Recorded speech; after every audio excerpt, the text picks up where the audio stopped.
Alright, we are going to do the hydraulic filter service on the John Deere x758 today.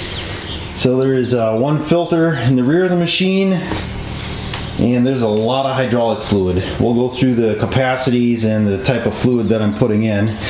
So to start with, I got the machine super warm, just got done cutting grass with it, so it is lava hot, so the fluid should flow out pretty quickly. Front end, you're going to want to pull the tires off. So the lug nuts on here are going to be a 19 millimeter. I broke those free and then went and jacked up the front end, got that up on jack stands. You're going to want the tires off so you can get the clearance to the drains on either side here, which are right in there. And then the rear of the machine, that's where we're going to start. We're going to pull the dipstick out under the seat here, and then the drain plug is down on the bottom here, right in there, and that is a 17 millimeter. So that's what we're going to start with. Alright, so I got the dipstick pulled, and I got a 6-inch and I think a 2-inch extension here, and I'm coming underneath the tow bar here in the back, the hitch area, and this shouldn't be too tight.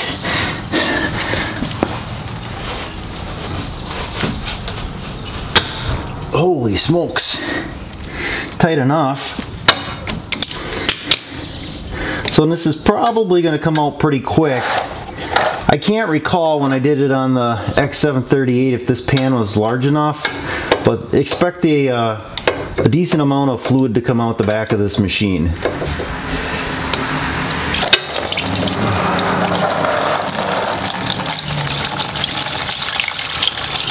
I would keep the drain plug handy just in case you get into a situation where you need to put it back in. But this fluid coming out looks horrible. It's not very clean. It's actually pretty dirty. When I did it on the X738, when I had that machine, it actually came out, it was like clear. This looks really quite dark. So this pan looks like it's gonna be good. So we'll let that drain and we'll come back in a second. All right, so that's what I'm talking about. That it seems like it's kind of dark. I know the oil pan wasn't completely clean, but it definitely was not that dirty. So hopefully we can get this coffee container underneath there. I'll just pull this one out and sneak this other one in so we don't get too full and I can dump this one. Oh, look at that. That's like a pro move there. Alright, so this pan is pretty full. Like I said, we'll just let that drain. We're going to tackle the filter next, but here is the oil pan. So that's pretty full. Alright, so here's the hydraulic fluid you're going to need. I'm using the low viscosity high guard. I think that's what's recommended. And I believe it's right around 13.5 quarts is what the system takes with the rear and the front added together. So I got 12 quarts here, 3 gallons. So you got 14 quarts. So we should have enough to do it. And then also the hydraulic filter here from John Deere. These 2 quarts I bought the 3 gallons in the filter, and that was just over $100. These give you an idea of what the cost of that was. Alright, so I'm going to save you some of the swearing, and I already broke it free. So this filter is going to be pretty tight. I don't have the correct filter wrench, so I've been using a large channel lock. That's why I have these. Actually, these channel locks come in great when you got a filter that just doesn't want to come off. You can really grip it and just get it to spin. So, and I don't know if it's the heat that causes this, or when the dealership or whoever assembles these things, if they end up just cranking on them. There we go. Not too much in there. You got most of it drained out the way it looks, just whatever's in the filter. Alright, so the main plug on the top here, this is going to be your fill plug. Then on top of your, I believe this is the planetary, that's going to be a 12 millimeter. That's a vent. So on the bottom of this planetary, you're going to have a 14 millimeter, and then in the center of the axle at the very bottom here, you have another 14 drain. So let's start with this one, and we'll see how it goes. But before we do that, we're going to crack the fill just to make sure we don't airlock it. Alright, so we're going to break this free. And this is just a rubber O-ring on the top here, so it doesn't go extremely tight. And I've had this out just to kind of check the level when I first got the machine to make sure that it wasn't super low. Alright, so I got the fill plug out. You can see the green there is the level of the fluid. So now we'll come to the front and we'll take out the bottom drain plug. Alright, so we got the front plug here loose, so we're going to pull that out. Hopefully not make a huge mess. That looks a little bit nicer, not quite so dark. And hopefully we get the majority of the fluid out. Still going to have quite a bit sitting on each side, the left and the right side there. The other thing is too, when you set up your jack stands, make sure you got enough clearance to get to the drain plugs on either side and be able to get your catch pan between them. Otherwise you're going to end up with an oily mess. So you can see this is quite a bit here. We've probably got, I don't know, I'd say at least a gallon in there already. Alright, so we're going to throw the hydraulic filter on in the rear here. Looks like it's all done. I got some fresh fluid on the O-ring, and we'll just put this one on. This filter doesn't have like the square cutouts on the end, and my hand is all oily, so it's going to be almost impossible to get this thing tight right now. So I might have to get a rag to dry it off, but that's how that filter is going to go on.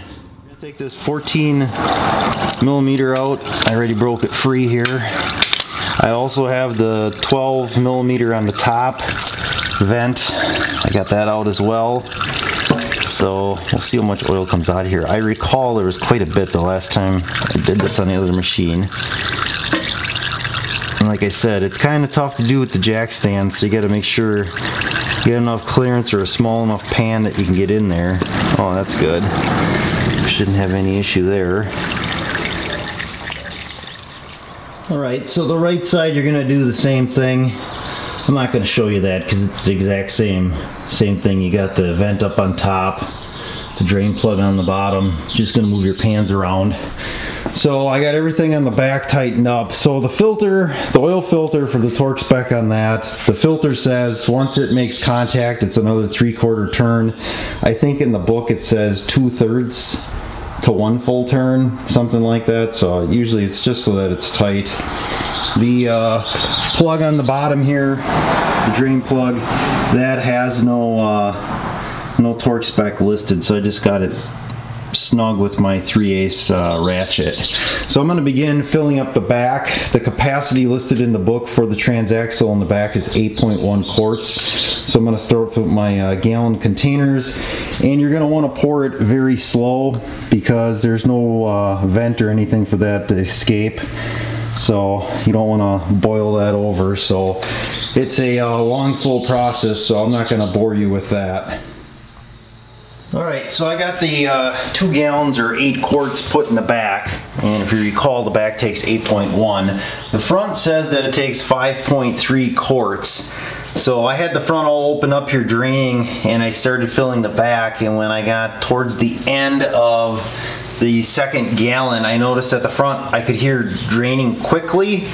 So I checked, and out of the center drain plug on the front axle it was clear fluid coming out, so it must have made its way through the hydraulic line. So the level in the back should be pretty close. Obviously going to have some air in there that you're going to have to purge out. So I got a gallon here, which is 4 quarts. We'll start with that. It's going to be a slow go just because I don't have the right type of funnel for that.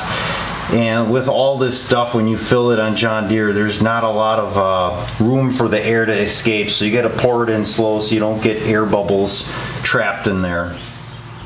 Alright, so after I had almost the entire 5th quart in, I had oil coming out of the breathers on both sides. So there shouldn't be any air in there because the oil actually, you know, it filled all the way up to here and started coming out.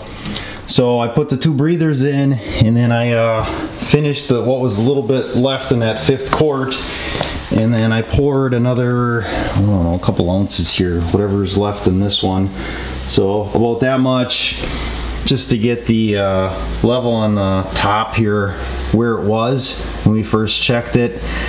So I think right now we're pretty good. We could probably start the machine, run it a little bit. You know, you want to go forward, backwards a couple times, get all the air and everything out, and then just let it sit and then check it. It'll probably be a little bit low. Then you can just add in the rear. You shouldn't probably have to add anything in the front. Not a bad idea to check it though, just in case. The other thing, so when I pull the tires off, I'm actually rotating them, going side to side, and I'm also going to go through and just grease everything. Since I got everything off, the deck is off, everything is readily accessible, so I'd go through at this point to grease everything. So I'll get the tires put back on and we'll take this thing for a spin. Alright, so we got everything completed here.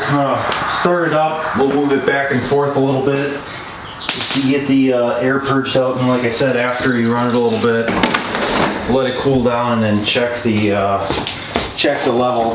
The torque spec on the front wheels, that's 65 foot-pound for the style of wheel that's on this machine.